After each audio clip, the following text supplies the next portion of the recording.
महात्मा उपासक डॉक्टर सोहनराज तातेड़ पुनरुत्थान और आत्मविज्ञान के बाद अब ला रहे हैं सनातन सत्य, जैसी दृष्टि वैसी सृष्टि, कुदरत, कुदरती रचना एवं कुदरत के कानून से शाश्वत सुख की प्राप्ति। लॉग इन करें www.drsohanrajtated.com। YouTube channel doctor Sohanraj Tated, Play Store से डाउनलोड करें mobile app doctor Sohanraj Tated. ओम शांति प्रभो, जय शांति प्रभो, पार्श्वनाथ महावीर प्रभो। ओम शांति प्रभो, जय शांति प्रभो, पार्श्वनाथ महावीर प्रभो। ओम शांति प्रभो, जय शांति प्रभो, पार्श्वनाथ महावीर प्रभो। ये मेरे भीतर विराजमान शुद्ध आत्मा भगवान, आप अनंत ज्ञान, अनंत दर्शन, अनंत शक्ति वाले हो।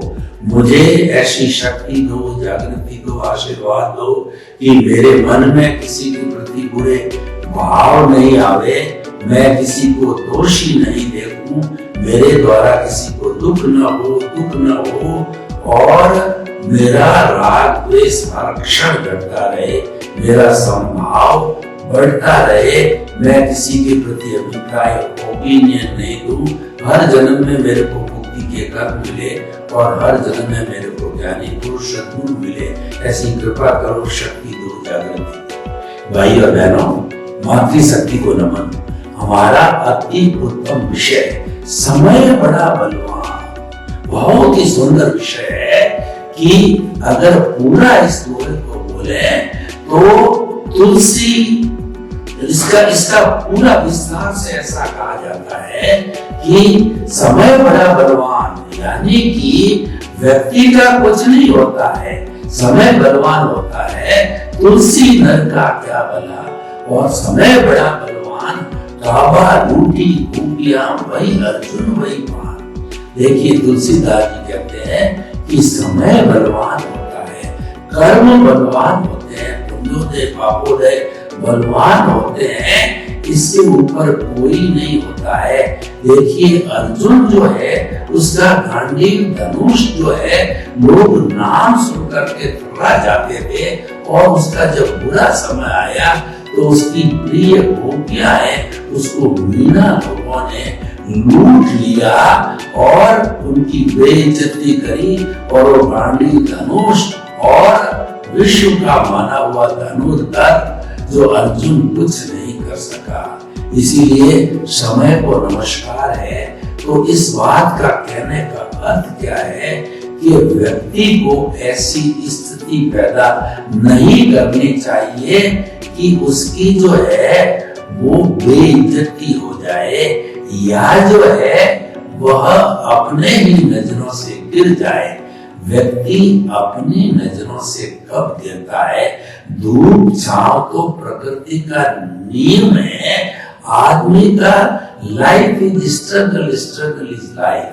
तो व्यक्ति में उतार चढ़ाव तो आते हैं, परंतु ऐसा नहीं कि वो रसातल में चला जाए। व्यक्ति रसातल में कब जाता है? उन बिंदुओं को हम जो आज स्पर्श करेंगे कि जो कुदरत के अधीन है। देखिए हमारा जो मन वचन काया है, ये मन वचन काया तथा उससे जुड़ी हुई हर अवस्था मात्र कुदरती रचना है, और वह व्यवस्थित है, वह प्रीडेस्टिन्ड है, और वह फिक्स है। कहने का अर्थ क्या हुआ कि जो हमारा अच्छा या बुरा होने वाला है वह तो अपने आप होता है, कर्मों के अधीन होता है, क्योंकि मन वचन काया का जो उदय और प्रारब्ध है जन्म से मृत्यु तक का, वो हमारे हाथ में नहीं है। वह तो उदय प्रारब्ध के अधीन उसका जो है क्रिएटर, ऑपरेटर और डिस्ट्रॉयर है, वह कुदरत है। कुदरत ही संयोग जुटाती है, और किसी व्यक्ति जिससे हमारा बुरा होने वाला है वो हमारे सामने आके खड़ा हो जाता है, या बुद्धि कर्मानुसारिणी हो जाती है, हमारी बुद्धि विपरीत हो जाती है, विनाशकाली विपरीत तो बुद्धि हो जाती है।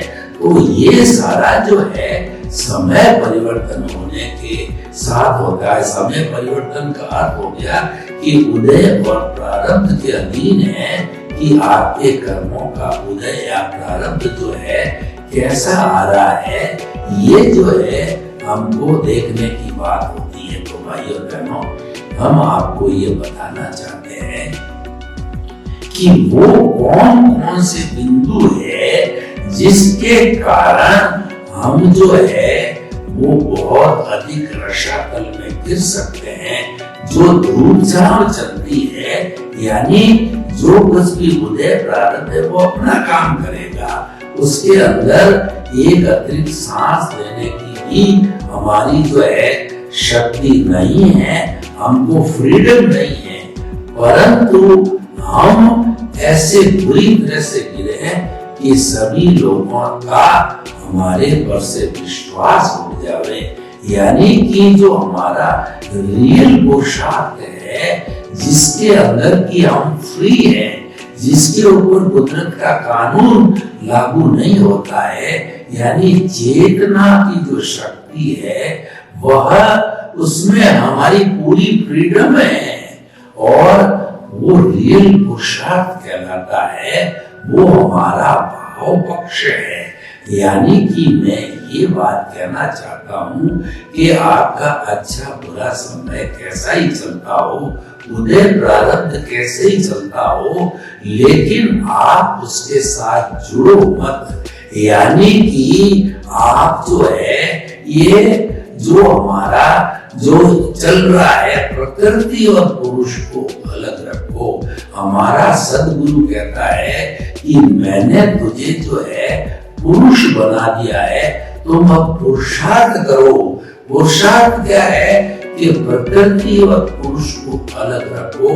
यानी कि जो आपका प्रकृति यानी मन वचन काया का उदय प्रारब्ध है, उसके साथ जुड़ना, वो जो है उससे ही सारी तकलीफ होती है। क्यों? तो राग द्वेष से युक्त होता है, और राग द्वेष से युक्त होने के कारण राग द्वेष और मल्टीप्लाई होगा। यानी हमारा जो अज्ञान है, जो राग द्वेष होती, वो और मजबूत बनेगा। जबकि हम उसको पतला पाड़ने का कहते हैं। जो बार बार जो है गुरु अपने शिष्य को कहते हैं पतली पाड़, पतली पाड़, पतली पाड़। तो पतली क्या पाड़ना है? पतली पाड़ना है अज्ञान को पतला करो, राग द्वेष को पतला करो, कर्म शरीर को पतला करो, लिंग शरीर को पतला करो, मोह के संसार को पतला करो। कहने का अर्थ ये है, तो वो जो है वो उदय और प्रारब्ध के साथ जुड़ना नहीं है, उससे अलग रहना है। उसको कहते हैं वेद विज्ञान, उसको कहते हैं ज्ञाता दृष्टा, और उसको कहते हैं जुदापन की जागृति। ये तीनों चीजें हमारे भावों से जुड़ी हुई है।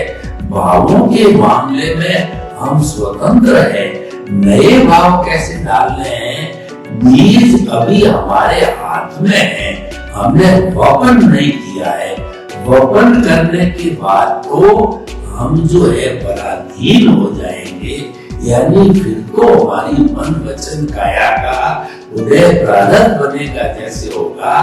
तो इसीलिए यानी कि भाव जो है उसको हम निर्मल बनाए रखें, हम नए कॉजेस नहीं डालें।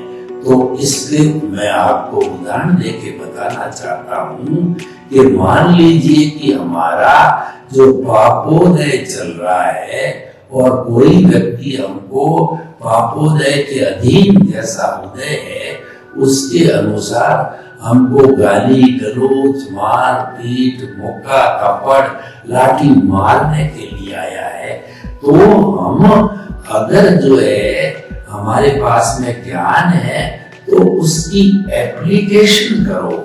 वो ज्ञान क्या कहता है कि ये कुदरती रचना है और ये कुदरत के अधीन हो रही है, तो कुदरती रचना मानते हुए आप वहां पर जो है सम रहो। जो कुछ भी घटित हो रहा है उस पर रिएक्शन मत करो, उस पर प्रतिक्रिया व्यक्ति रखो, उस वक्त में साइलेंट रहो, क्योंकि आग लगी हुई है, उस आग में आप घी डालोगे तो आग वो ज्यादा विस्तार लेगी और जो व्यक्ति आपको गाली गलौज कर रहा है वो थोड़ी देर के बाद में वो आग अपने आप ठंडी हो जाएगी। यानी कि अगर आप उसकी प्रतिक्रिया नहीं करते हो तो वह आपने अस्वीकार करी और जितना भी उसने किया है वो वापस लौट जाएगा, या आपका जो उदय प्रारब्ध का जो है आपकी एनओसी हो गई, हिसाब क्लियर हो गया, डेबिट क्रेडिट क्लियर हो गया आपका, तो ये तो आपके लिए अच्छा हुआ, आप हल्के हो गए, आप शुद्ध हो गए। यानी जो कुछ भी घटना घटित हो रही है उसको आप कुदरती रचना मानो, जानो, देखो, विश्वास करो, उसके ऊपर प्रतिक्रिया मत करो, उसके साथ जुड़ो मत, उसके मध्यस्थ रहो, उसकी उपेक्षा करो, आप साइलेंट रहो, आप संभाव में रहो, आप शांति में रहो। तो भाइयों बहनों, ये सबसे बड़ा अच्छा सूत्र हमारे पास में है। कुदरती रचना देखना, इसको सम्यक तप कहते हैं। अगर हम बचपन से लगा करके मृत्यु तक जो है कुदरती जो रचना घटित हो रही है वो कुदरत के द्वारा घटित की जा रही है, क्योंकि हमने जब पिछले जन्म में हमारा आयुष्य समाप्त किया तो हमारी अंश और सीट जो है कुदरत के पास चली गई और कुदरत ने ही जिम्मेवारी लेके हमको जन्म दिया और हमारा पालन पोषण कर रही है, हमारा नहीं। समस्त जीवित प्राणियों का वही जन्म देती है, पालन पोषण करती है, और उसके साथ में मनुष्य जैसे प्राणी होते हैं तो जीवन भर मन वचन काया की समस्त क्रियाओं का उदय प्रारब्ध वो भोग करते हैं और उसके अनुरूप ही उनको परिणाम मिलता है। तो भाइयों और बहनों, हम आपको बताना चाहते बहुत अच्छा सूत्र है, सम्यक तप है। और देखिए कि अगर हमको हमारे पुण्योदय से भाग्योदय से अगर हम अंतरात्मा बन गए, यानी हमको सद्गुरु का स्पर्श हो गया और ज्ञानी पुरुष मिल गए और उन्होंने हमें अंतरात्मा पद पर बिठा दिया, उसके पहले तो हम बहिरात्मा हैं, कोई सुधार की गुंजाइश नहीं है। निश्चित रूप से जो है हम जैसे वो कर रहा है टिट को टैट करेंगे, मेले का जवाब प्याला देंगे और ईंट का जवाब पत्थर देंगे, क्योंकि ये मानव प्रकृति बहिर आत्मा का लक्षण है।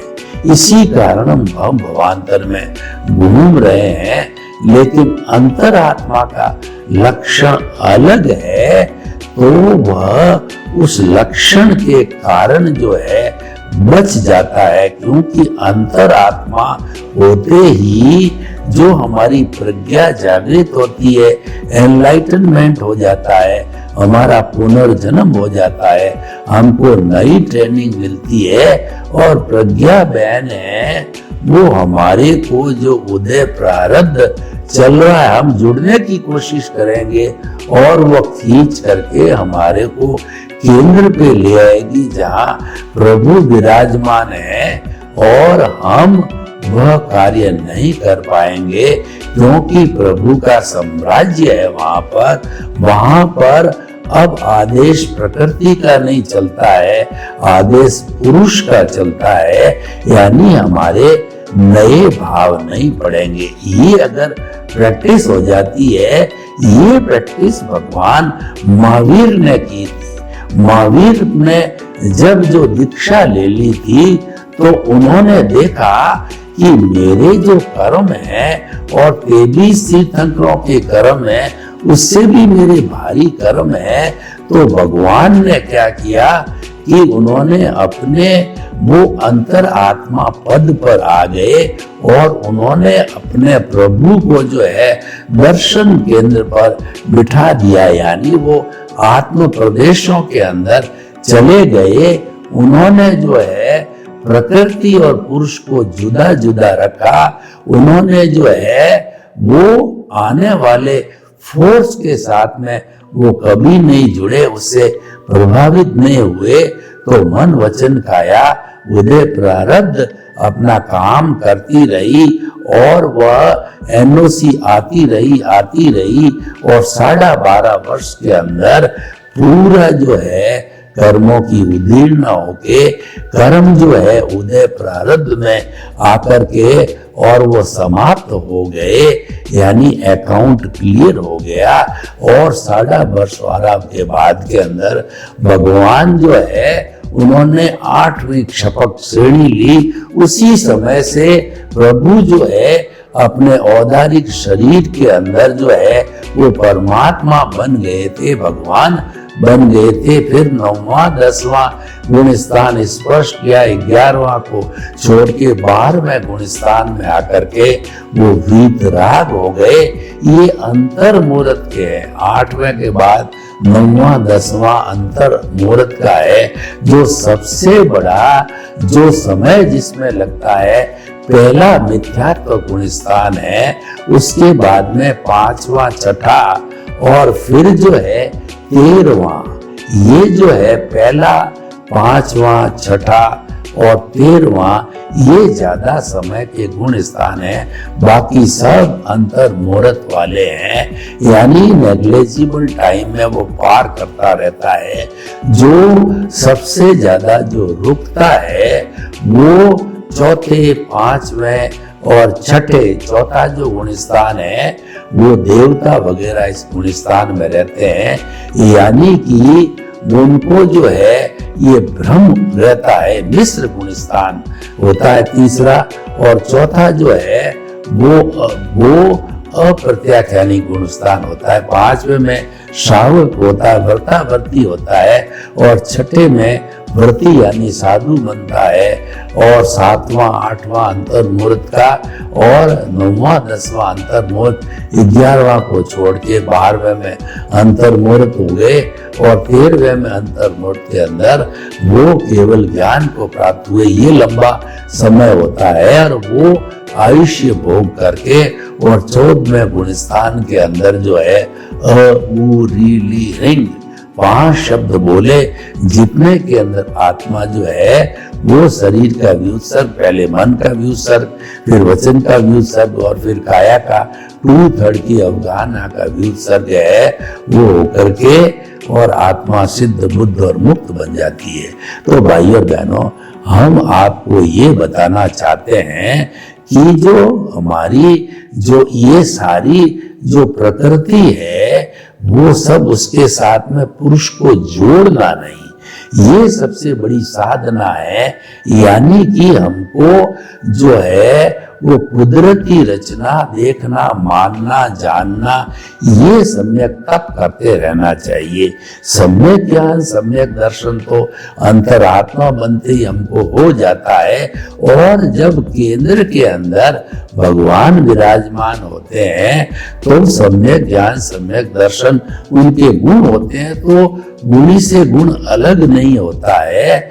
और प्रभु विराजमान है, प्रभु का साम्राज्य है, तो उसके ऊपर प्रकृति का कानून नहीं लगता है, और हम जुदापन की जागृति, ज्ञाता दृष्टा भेद विज्ञान करते करते वह जो है शाश्वत सुख की नींव लगाते लगाते और कुछ भावों में वो शाश्वत सुख को प्राप्त कर लेते हैं। तो भाई और बहनों, समय बड़ा बलवान कहने का अर्थ ये है कि हमें जो है इस समय बड़ा बलवान का अर्थ ये हुआ कि हमारा उदय प्रारब्ध है वो बलवान होता है।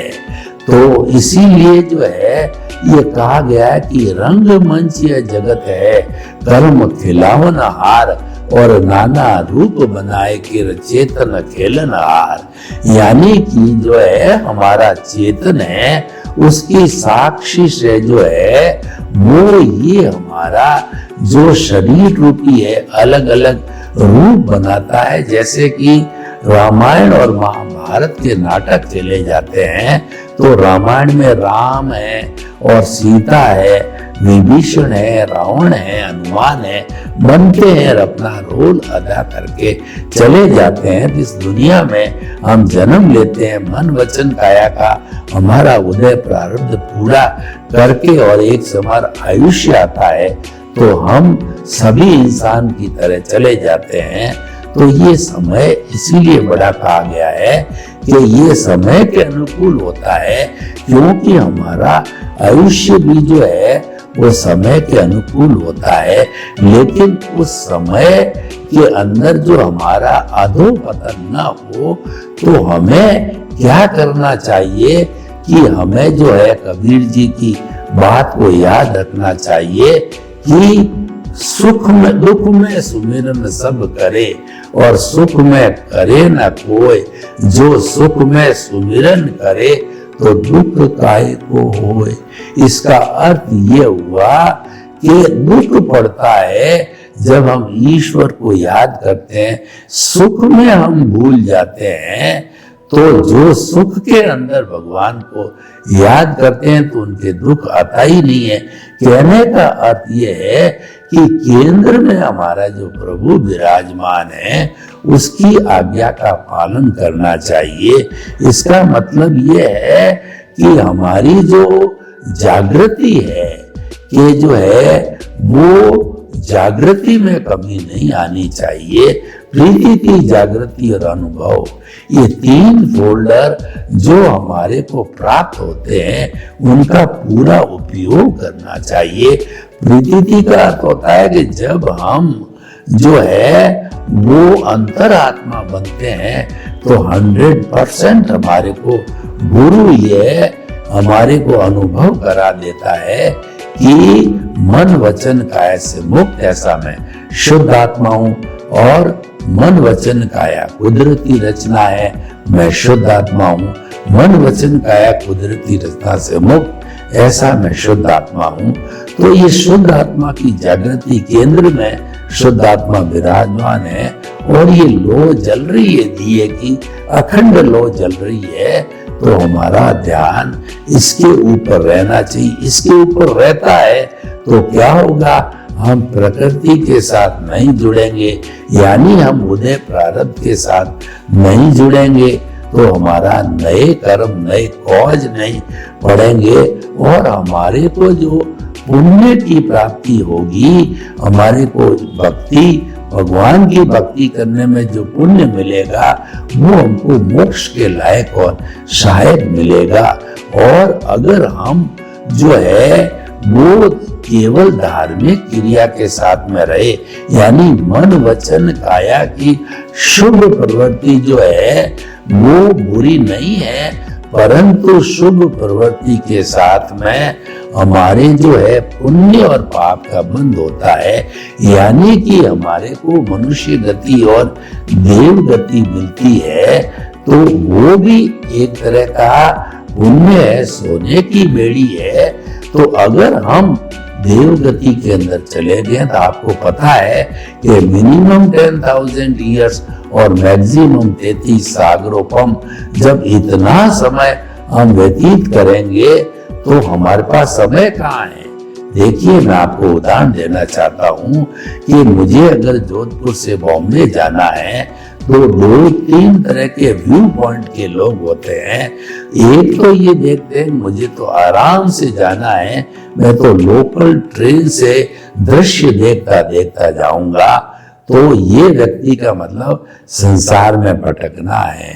दूसरे लोग ये होते हैं जो इससे फास्ट गाड़ी से जाते हैं, उनका होता है। और तीसरे ये होते हैं जो कि फ्लाइट से जाने का करते हैं। तो फ्लाइट से जाने का अर्थ युवा को अक्रम विज्ञान बोलते हैं। क्रम नहीं है, यानी कि जो हमारा क्रमिक मार्ग है वो मन वचन काया की शुभ प्रवृत्ति से धार्मिक क्रिया होती है, और उस धार्मिक क्रिया से जो है पुण्य पाप का बंध होता है। यानी कि जो है दृष्टि जो है बदलनी किस लिए है कि हम सृष्टि को बदलना चालू करते हैं। हम सृष्टि को टच नहीं करते हैं, हम तो दृष्टि बदल देते हैं, यानी हमारी दृष्टि जो ऊर्ध्वमुखी हो जाती है, हम तो केवल आत्मचिंतन में लग जाते हैं। हरि अनंत, हरि कथा अनंत। अगर समय हमारा विरुद्ध में चल रहा है तो भी हम हरि के संपर्क में हैं, और हमारे पक्ष में चल रहा है, पुण्योदय चल रहा है तो भी हम हरि के पक्ष में है। तो कहने का ये है कि हरि के पलड़े में रहना वही जागृति है, सतत जागृति है, वह सतत जागृति बनती रहती है।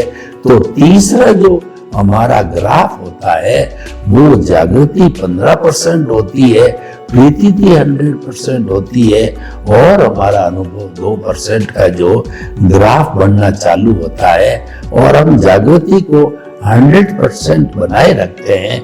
यानी हम आत्मा के पाले में रहते हैं, चेतन के पाले में रहते हैं, तो हमारा अनुभव धीरे धीरे इस चेतन के पाले में रहने के साथ साथ 2 डिग्री से 360 डिग्री तक पहुंच जाता है। यानी ये स्टेज तीनों ग्राफ की आ गई कि हमारा 100% प्रीति थी फुल, और जागृति 100% फुल, अनुभव 360 डिग्री का फुल। यानी कि आपने थर्मामीटर लगाया और थर्मामीटर पे 98.4 से पारा ऊपर चढ़ना चालू हुआ, 102 पे आके फिक्स हो गया। आपने जो है वो ब्लड प्रेशर नापने का जो मीटर लगाया और पारा बढ़ते बढ़ते 180 डिग्री पे आके फिक्स हो गया। यानी आपका बीपी हायर साइड में 180 है, लोअर साइड में 80 पे अटकता है, और आपका बुखार 102 डिग्री का है। ये हमको पारे के टॉप पर पहुंचने पर होता है।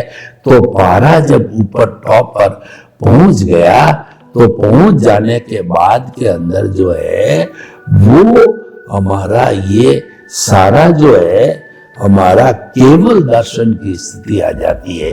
तो समय बड़ा बलवान से हम क्या समझे कि अगर हमारे अच्छा समय चलता है तो भी हम केंद्र में आत्मा के साथ रहें, बुरा समय चल रहा है तो भी केंद्र में आत्मा के साथ रहें, क्योंकि केंद्र में रहने से हमारे जो है वो शाश्वत सुख की नींव लग सकती है।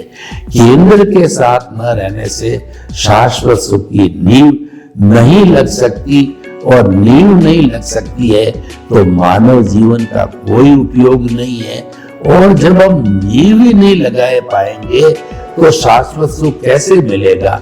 नींव लगाने का अर्थ होता है कि हमारा आत्मा का स्पर्श चालू हुआ, और स्पर्श बढ़ते बढ़ते हमारा अनुभव बढ़ता जाता है, तो आत्मा की अनुभूति भी बढ़ती है। और जब 360 डिग्री का अनुभव होता है तो आत्मा को हमने पा लिया, हमने अपने आप को पूरा जान लिया। वो केवल दर्शन है, हाईएस्ट पुरुषार्थ है, और उसकी परिणति केवल ज्ञान होती नेक्स्ट बर्थ में, यानी हम सिद्ध बुद्ध और मुक्त बन गए। तो भाई और बहनों, समय वास्तव में बड़ा बलवान होता है। समय को नमस्कार है, यानी हमारे उदय प्रारब्ध को नमस्कार है, हमारे पुण्य पाप को नमस्कार है। और इसको नमस्कार करने का स्थायी रूप क्या है कि प्रकृति और पुरुष को अलग रखो। प्रकृति और पुरुष को अलग रखने का अर्थ ये हुआ कि आप जो है कुदरती रचना को देखते रहो, जानते रहो, सम्यक तप करते रहो। सम्यक तप करते रहेंगे, हमारा फास्ट स्पीड से अज्ञान जो है घिसता रहेगा, घिसता रहेगा, घिसता रहेगा। सम्यक तप का और अज्ञान का सीधा संबंध है। इधर से आपने सम्यक तप चालू किया, उधर से हमारे अज्ञान इरेज होता गया, मिटता गया। यानी सम्यक तप है, एक रबड़ है जो कि हमारे जो पेंसिल से लिखा हुआ हमारा जो है वो अपने उदय प्रारब्ध है, उसको अज्ञान को वो साफ करता रहता है। तो भाइयों बहनों, इस अच्छे विषय के लिए हम जो है अपने जो है पुरुषार्थ का उपयोग करें। सर्वे भवन्तु सुखिनः, सर्वे सन्तु निरामया। इस लोक के सब जीवों को सुख मिले, शांति मिले, आनंद मिले, प्रेम मिले, सौहार्द मिले। और चाहे हमारा अच्छा बुरा समय कैसा हो, हम प्रकृति और पुरुष को अलग रखें। आपके प्रति मंगल भावना हो।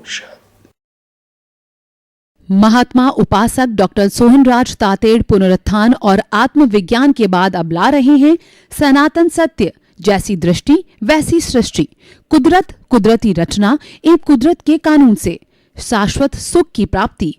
लॉग इन करें www.drsohanrajtated.com, YouTube channel doctor Sohanraj Tated, Play Store से डाउनलोड करें mobile app doctor Sohanraj Tated.